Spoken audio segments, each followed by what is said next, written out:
I want you to picture the scene with me. Those of you who are teachers, I apologize for this picture that I'm about to create for you. September the 2nd, 2024. I have a grumpy child before me. Trying to get her ready to go to school. Evie is determined not to go, and I will say something along the lines of to her. Before you know it, it will be the summer holidays again.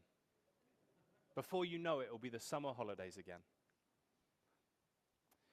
Maybe for some of you, maybe a smaller collection of you, it might be a golf lesson. You're on your third lesson, you've worked out the difference between a tee and a cup of tea, and you are still struggling, though, to get the ball to go forward.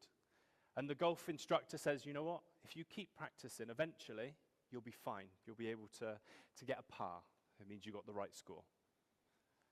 Or maybe, and I know a lot of you drive, you'll have had this, on your first lesson, and you are sat there, and there are levers everywhere, and there are lights flashing, and you are sat panicking about just going forward.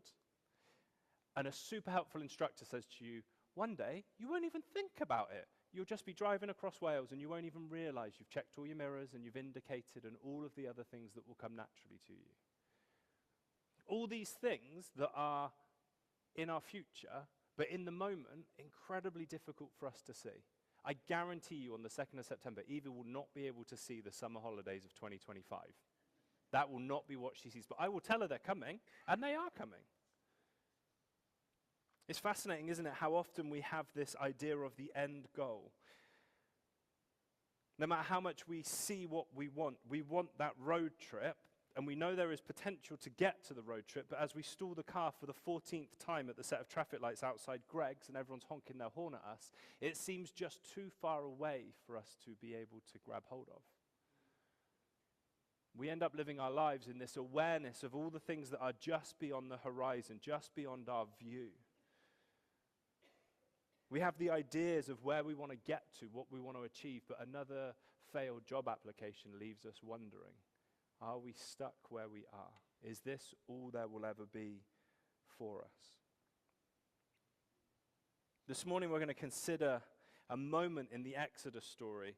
And those of you who come to Moriah frequently will know I adore the Exodus story. I've read it numerous times, and yet in my preparation this week, I read something I don't think I'd ever read before. I'd read it, and those of you who come frequently will know my warning. I'm so familiar with the story, I've stopped reading all of the details. And I realized I was missing things that God was doing in the words that are written in the text that just bypassed me. And yet they're so important, so significant for us to grasp hold of. And this is such a well-known story for us. I wonder how many of us have been guilty of hearing what God's saying, but not necessarily seeing and hearing what God is actually saying. So I'm going to invite Steve to come, and he's going to read for us from Exodus this morning. Thank you, brother.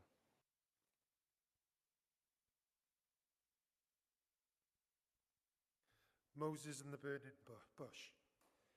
Now Moses was tending the flock of Jethro, his father-in-law, the priest of Midian, and he led the flock to the far side of the wilderness and came to Horeb, the mountain of God. There the angel of the Lord appeared to him in flames of fire from within a bush. Moses saw that though the bush was on fire, it did not burn up. So Moses thought, I will go over and see the strange sight. Why does the bush not burn up? When the Lord saw that he had gone over to look, God called to him from within the bush, Moses, Moses. And Moses said, Here I am. Do not come any closer, God said. Take off your sandals, for the place where you are standing is holy ground. Then he said, I am the God of your father, the God of Abraham, the God of Isaac, and the God of Jacob. At this, Moses hid his face, because he was afraid to look at God. The Lord said, I have indeed seen the misery of my people in Egypt. I have heard them crying out because of their slave drivers, and I am concerned about their suffering. So I have come down to rescue them from the hand of the Egyptians, and to bring them up out of that land, into a good and spacious land, a land flowing with milk and honey, the home of the Canaanites, Hittites, Amorites, Perizzites, Hivites, and Jebusites. And now the cry of the Israelites has reached me, and I have seen the way the Egyptians are oppressing them. So now go, I am sending you to Pharaoh to bring my people, the Israelites, out of Egypt. Amen. Amen. Thank you, brother. We all know the story incredibly well of the burning bush, this bush that doesn't burn off. Moses takes his shoes off because God tells him to be polite, as we all should. And then Moses goes and rescues the people, and there's plagues, and there's a parting of a sea, and there's some wandering around, and we know the story so well. And yet in this passage there are some incredibly powerful words spoken by God. We know the story, but sometimes we can miss what's happening. I want us to pick up this morning on something that God says to Moses, but it's really important that we consider it in amongst the reality of what is happening in Egypt. We have to consider this conversation between Moses and God in the reality of what's happening in Egypt. We can't disconnect it. This isn't some sacred mountaintop outside of the space-time continuum in which God and Moses have this conversation. God is speaking to Moses whilst God's people are in slavery. And it is so important that we don't lose that understanding, because it makes the words God speaks even more incredible to consider. As he is talking with Moses, they are being driven by slave drivers. That's the setting all of this is amongst. In Exodus 1, we've read from Steve some of the bits, but we have this moment. So they put slave masters over them to oppress them with forced labor. They built Pithom and Ramesses as store cities for Pharaoh. The scene is set. They have been taken into slavery by a new Pharaoh who didn't know Joseph. They are slaves. They are oppressed. They are not their own people. We read then the setting of why we're where we are. When Pharaoh heard of this, Moses has just killed an Egyptian. He's now been told by his own people, are you going to kill us as well? When Pharaoh heard of this, he tried to kill Moses, but Moses fled from Pharaoh and went to live in Midian. The scene is set for this moment in Exodus 3 where a bush burns but doesn't burn up. The scene is set. A people oppressed and in slavery, unable to choose what they will do from day to day. Again, we cannot take this and that apart. I will keep going on about that. These people cannot choose what they will do from day to day. They are oppressed. They are slaves. An Israelite adopted into Pharaoh's household has killed an Egyptian, surviving the king's attempts to kill him. He runs away, and now we are at the bush. And I want us to focus on one verse from this dialogue. One incredibly powerful verse, because I think we see something amazing as we get to it. First we read this. I have indeed seen the misery of my people in Egypt. I have heard them crying out because of their slave drivers. We have a God who hears our cries. What an incredible truth just off the bat, that God says, I have heard the cries. I have seen their suffering. I have concern for my people. I have concern for their suffering. So not only does God hear, but we also hear that those cries weigh on his heart. They move him to a response. There is a concern. Then this. So I have come down to rescue them from the hands of the Egyptians. A God who hears the cries, who is stirred by the situation the people are in, the situations we are in, so much so that he will respond to it. The moment in which Moses is empowered to lead the people. The God of all creation has seen the struggle of his people. He has heard their cries, and now he is responding. But none of that is what I want to focus on. All of that is context to what we're about to read. God has heard the cries of his people. It has stirred his heart, so much so that he has chosen to respond. And then he says these words to Moses, and to bring them up out of the land into the good and spacious land, a land flowing with milk and honey, the home of the Canaanites, the Hittites, the Amorites, the Perizzites, the Hivites, and the Jebusites. An incredible statement that God makes in the burning bush because of the context of where the people he is talking about are. If we brush over this as an encounter of God quite simply sending Moses to go and bring the 10 plagues and lead the people through the big river that parts, the big ocean, sea, however you want to call it, that parts, we miss this. Because this is ridiculous, God. It's all very well to say you're going to come down, and it's all very well to say you're going to rescue us, but right now we are being driven by slave drivers, and you're now telling us there is something beyond the horizon. Once I've passed my driving test, no one has to sit in the car with me and press the emergency stop because I don't really know how to brake. This is God telling Moses there is something bigger than you can see on your horizon. In the context of a people being kept captive by slave drivers. God is saying, I've not only heard, but I will rescue. And I won't only rescue, but I'm going to take you beyond what you can see. I'm going to take you into a promised land. I think it's probably a good job God didn't say this to the entire people. Because if I was being driven by a slave driver and God said something as outrageous as that, I would probably have a fairly smart response for him. Something along the lines of, I am currently collecting hay to make another 100 bricks to add to the 200 bricks I made this morning and the 400 bricks I made yesterday, and my back hurts.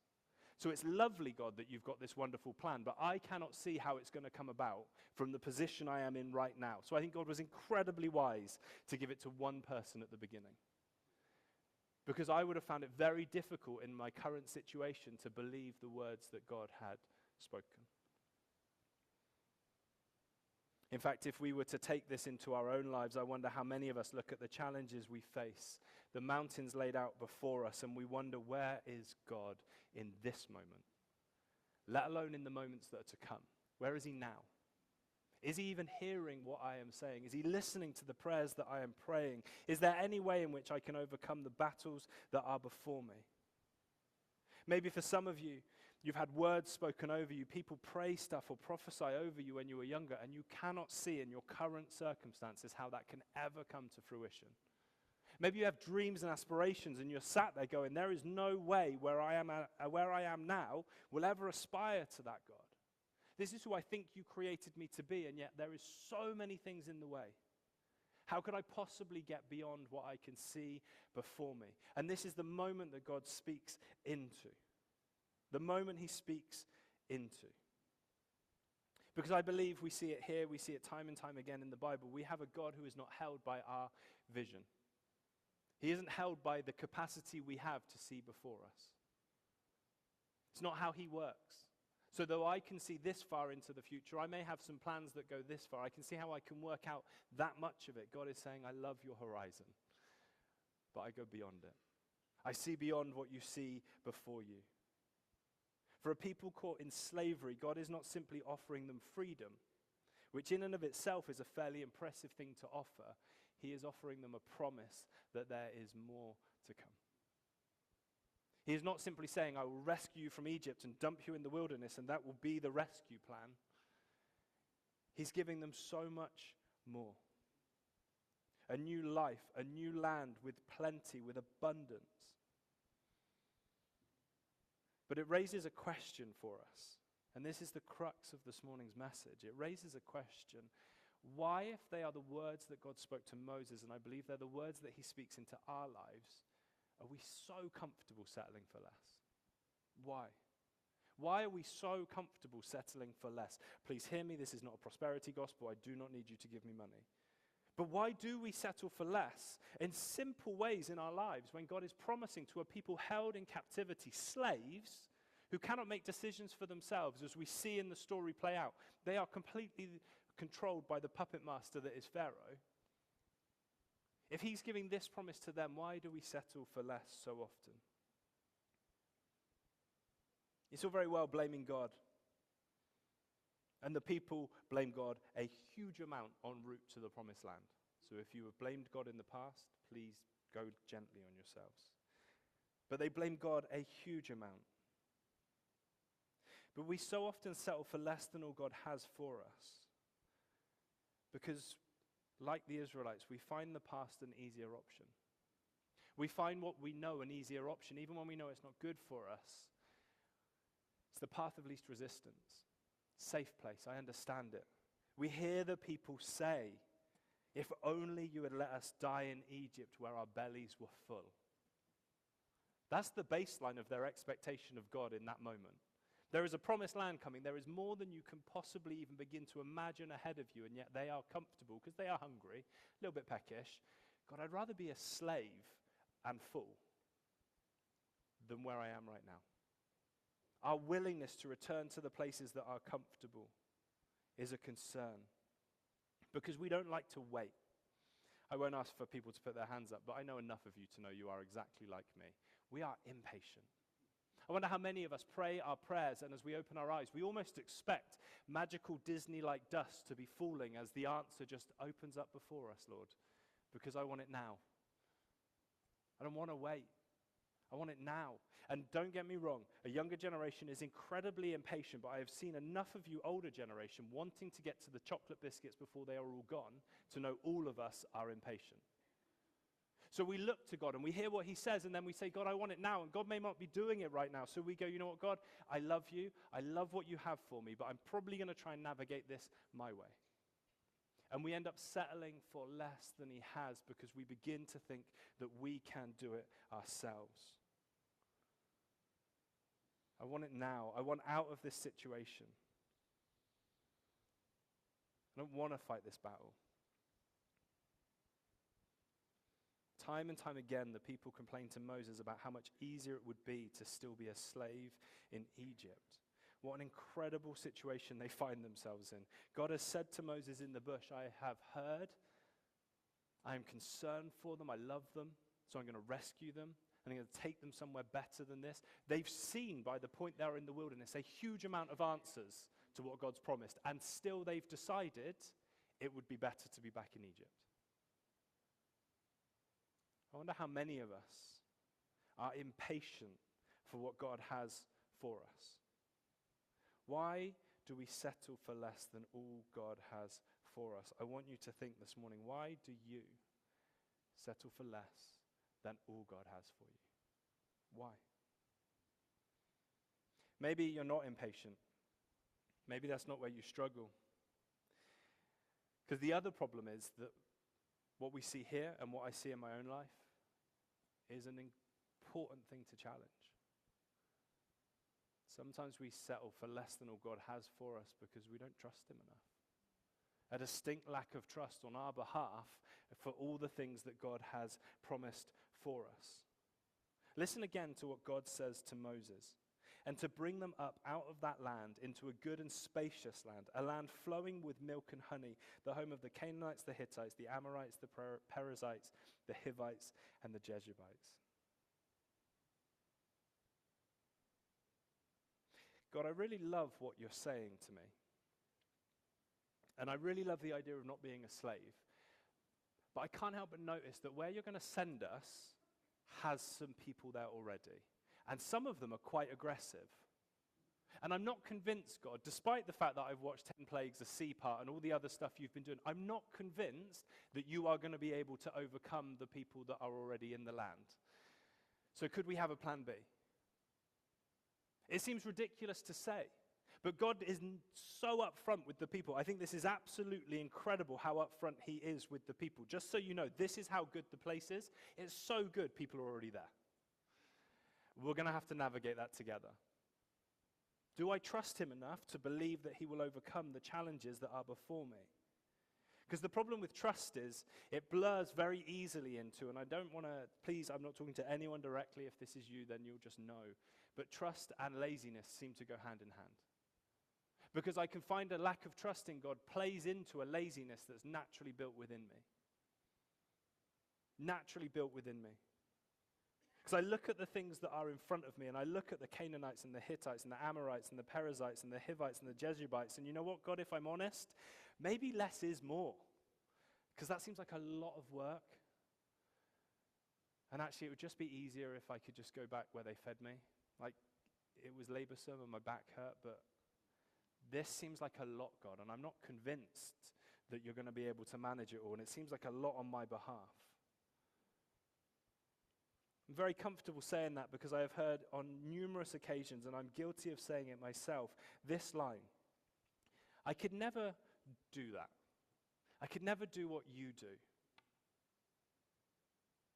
I love the idea of getting up early to pray and to read my Bible, but I just really like my sleep.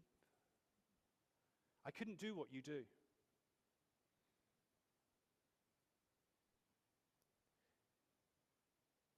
If this in our hands is the Word of God, and if prayer is a conversation with the Creator of the universe, maybe we need to be honest with ourselves and admit that it isn't that I couldn't do what you do, it's that I'm too lazy to do what you do. The priorities in my life are not to spend time with the Creator of the universe. They are to make sure that I stayed up late enough to watch the American football. And I'll be tired on Monday morning, but I can snooze for 20 minutes. It is fascinating if we actually begin to unpick some of the realities in our lives, we begin to realize that there are times where I just don't prioritize God enough. So therefore I am settling for less.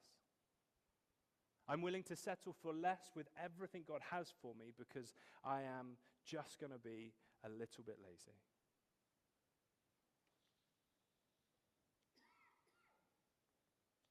This question of trust, this question of laziness is not comfortable for us to wrestle with, but I'm super encouraged by the fact that we get 40 years of experience through the Israelites wandering around going through the problem. So you are not alone if it is a challenge for you. I pray it doesn't take you 40 years to understand it.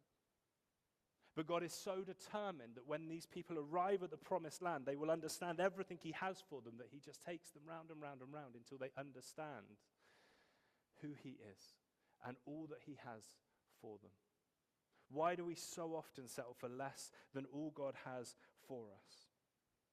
The question becomes, are we willing to work through the challenges that are before us when we move into the promise of God? Are we willing to work through those challenges by accepting the promises of God on our lives? Are we willing to work through it? The home of the Canaanites, the Hittites, the Amorites, the Perizzites, the Hivites, the Jebusites. If I was Moses, as God said this, I might say, you know what, God? I'll go with 2 of 5. Because 5 of 5 might put the people off. So let's start small. Which are the smallest nation? Who are the weakest army? Let's give the people that. And God's like, no, this is the reality of what it will mean to follow me. But the fruit of following me is so much more than you could possibly see on your own horizon. God is up front with the people. Right now they are captives. They are slaves to the Egyptians. But God says to them, I will rescue you. I will bring you out of Egypt. And I will bring you into the promised land, which is right now inhabited.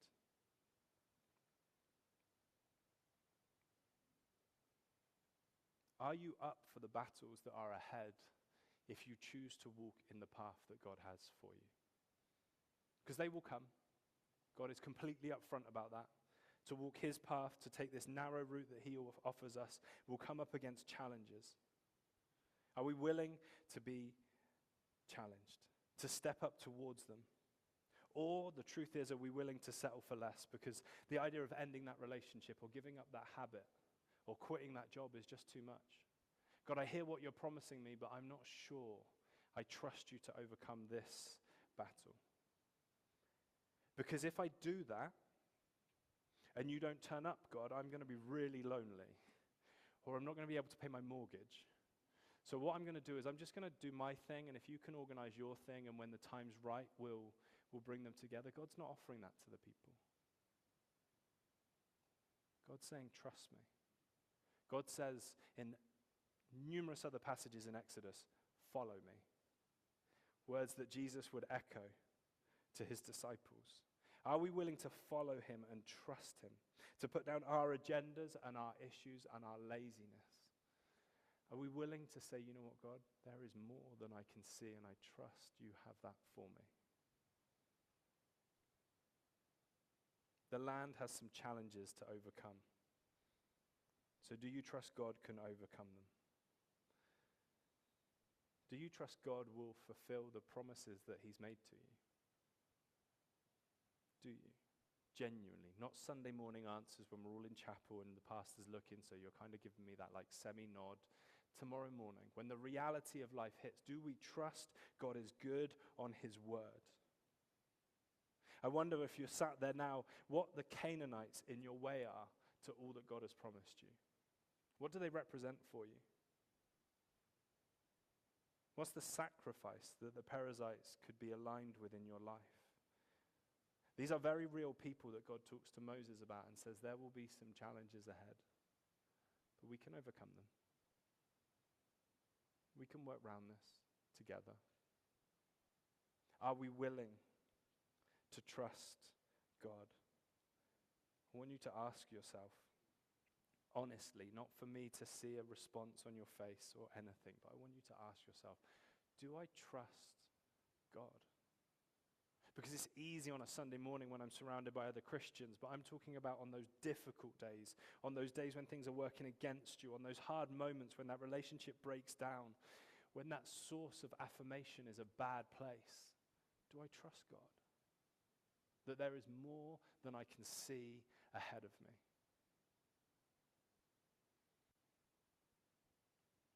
The truth is, when I look at my own life, the times in which I have struggled are because I've not trusted him. The time when the challenges have seemed too much for me to overcome are often because of a laziness within me. The times when I've rushed back into the bad places are because I'm impatient. I wonder if in your own life you reflect on that reality. As I said, the story of the Exodus is incredibly encouraging for me because the people show laziness and they show a lack of trust and they show impatience, and yet God is good on his word. God fulfills the promises that he speaks to Moses from a burning bush while the people are slaves.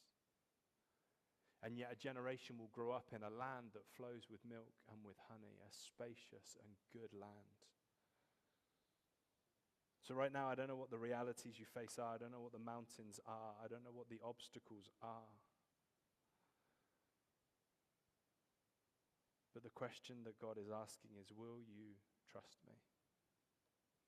Will you hear my word, even though you can't see how that could possibly come about right now?